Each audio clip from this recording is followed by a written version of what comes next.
On Friday, we celebrate 9 outstanding women leaders at the Greater Boston Chamber of Commerce Pinnacle Awards.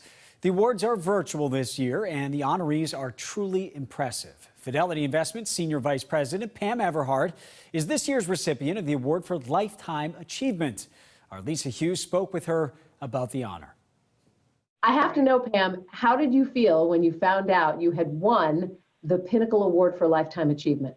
Well, I was, first of all, honored and humbled, but then I was surprised because I was thinking, lifetime achievement?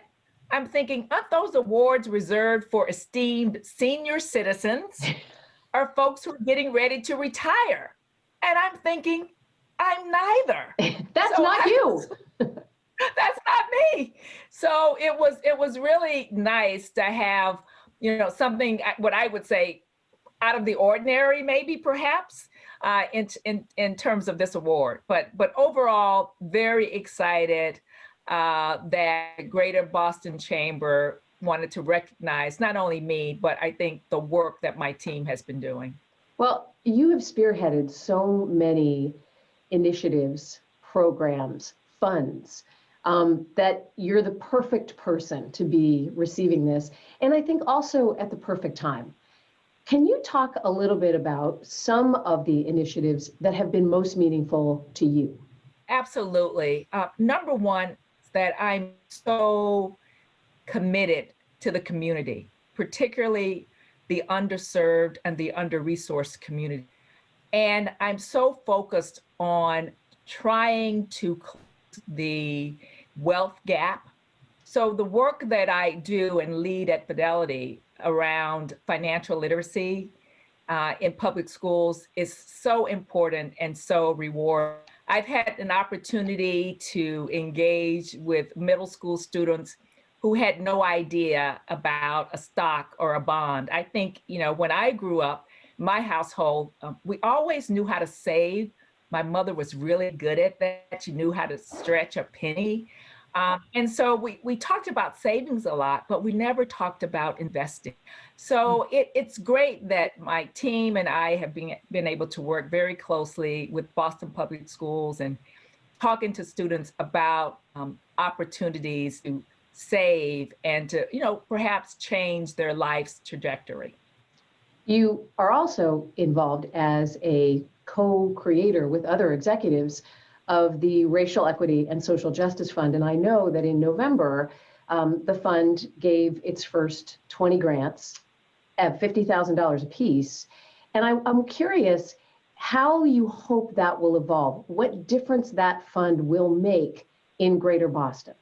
That day in late November, when we had an opportunity to call the heads of 20 nonprofit organizations led by people of color, particularly Black people, to inform them that they were the recipients of $50,000 in grants was probably one of the best of my life, because we know that these organizations are right there in the community. They're trying to make a difference. They are at ground zero, focusing on the things that matter most at this moment.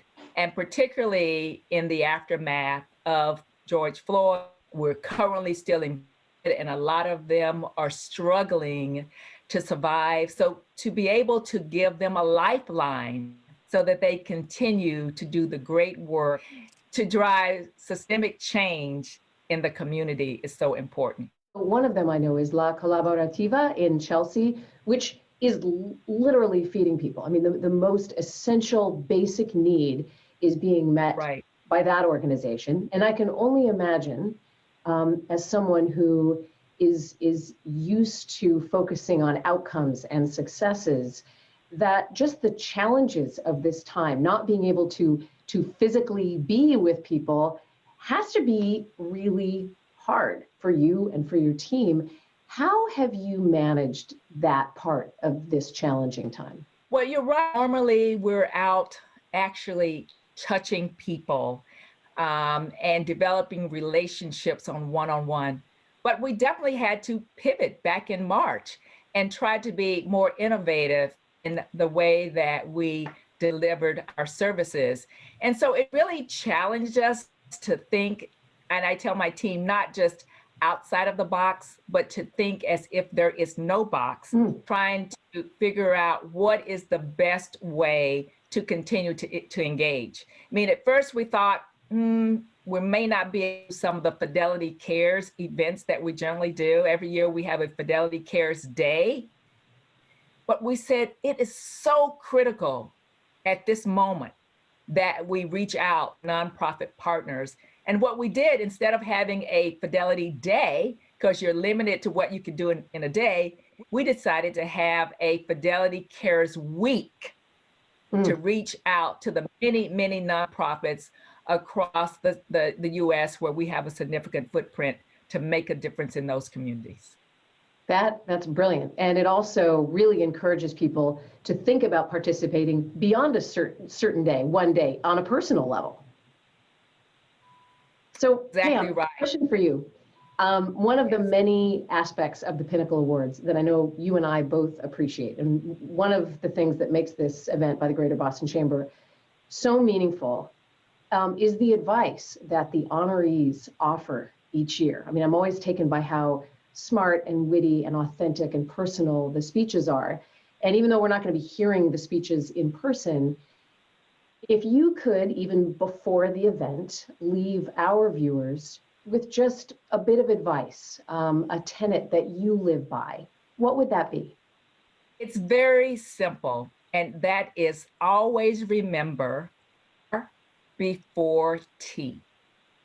Relationships before task.